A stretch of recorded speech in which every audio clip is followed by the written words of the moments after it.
The 6th of January 2011, Cambridge. An MIT wiring closet door swings open and a laptop appears under blinking LEDs. The JSTOR script is still running, and evidence starts forming. On an external drive, thousands of PDFs stack up like a criminal ledger. One Ethernet cable, one network port, and the downloads keep falling without pause. The 25th of September 2010, MIT. JSTOR records a sudden spike in downloads from the campus network. Dense requests run for hours, far beyond normal human behavior. A paywall guards the knowledge vault. To read, you pay. To research, you ask permission. Open access hits that wall and rebounds into conflict. Swartz enters as a programmer and activist. A Reddit co-founder, he believes knowledge should be open, not sold page by page behind locks. JSTOR starts blocking. MIT starts watching. Locks close, routes change, downloads continue.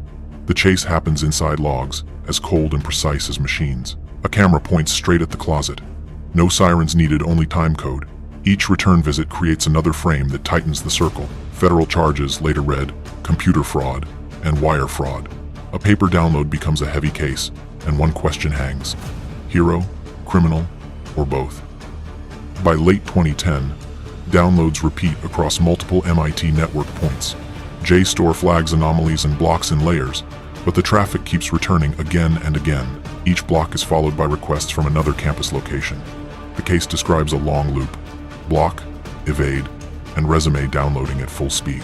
To run longer without being noticed, a laptop moves into a technical area. A restricted wiring closet becomes the perfect place for a machine to run unattended. At night, the closet shuts and server fans whisper. Inside, a script keeps firing requests, and an external drive keeps swallowing data at a steady rhythm. JSTOR responds by blocking IP access. Error screens appear. Hours later, downloads show up again, as if the lock that closed has already been bent open. MIT tightens internal controls, but each measure creates more traces.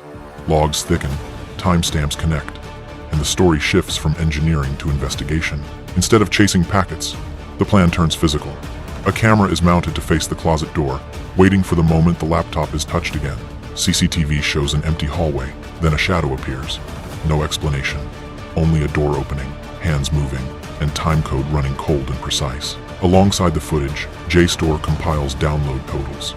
The count climbs fast, turning a quiet action into a shock event for a massive academic archive. Public accounts describe millions of documents downloaded.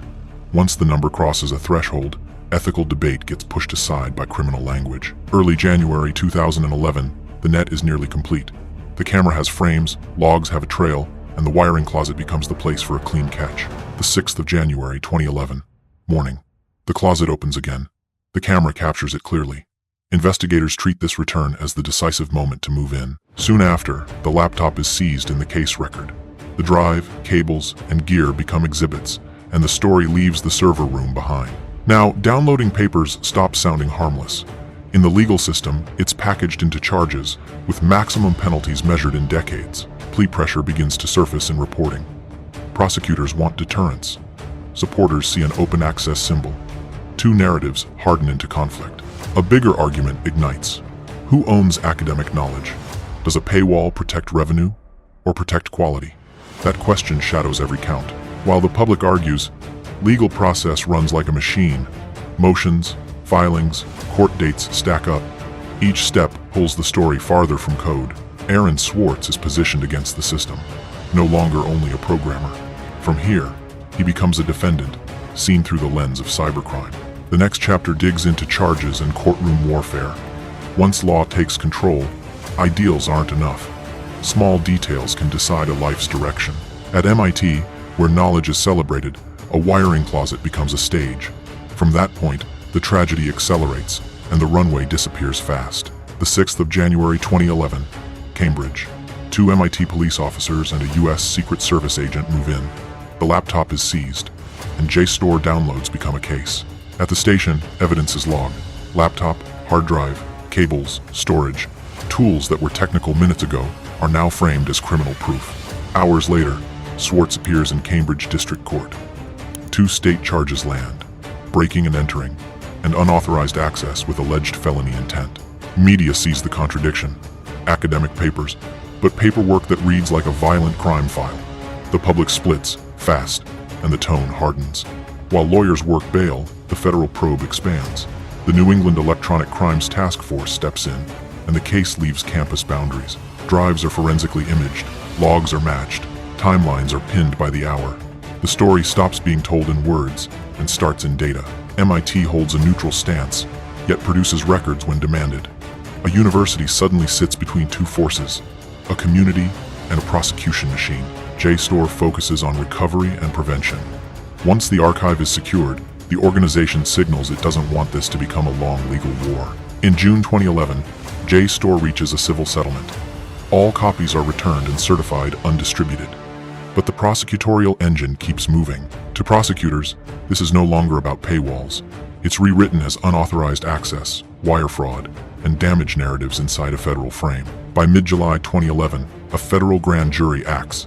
An indictment is sealed, then prepared to surface, like a blade waiting for daylight. The 19th of July, 2011, Boston. DOJ announces counts: wire fraud, computer fraud, protected computer access, and reckless damage to a protected computer. The maximum is stated plainly: up to 35 years in prison and up to a $1 million fine. That number hits like a hammer on public perception. Headlines say hacker and stole millions.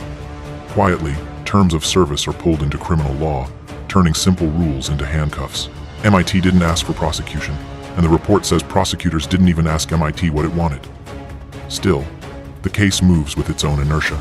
Two pictures collide: an open access activist and a defendant labeled cybercriminal. The line between idealism and illegality starts to blur. Defense begins drawing distinctions: bulk downloading versus hacking. But indictment language tries to lock the story into intrusion and fraud.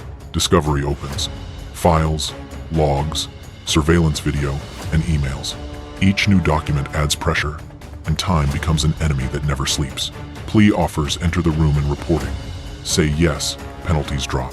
Say no, and the counts can grow, with the ceiling pushed higher. In tech circles, a fear spreads.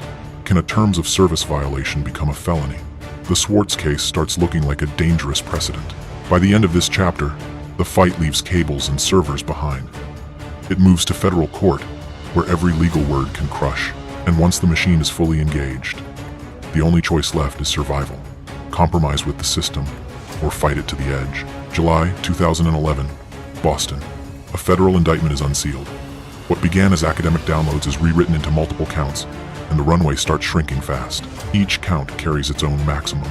Stacked together, the math turns a paper case into decades of exposure, enough to make any breath feel shallow.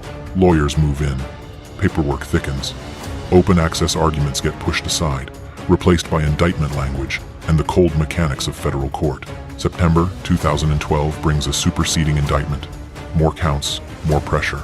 The story no longer feels like just research papers to anyone involved. In negotiations, a plea deal appears on the table.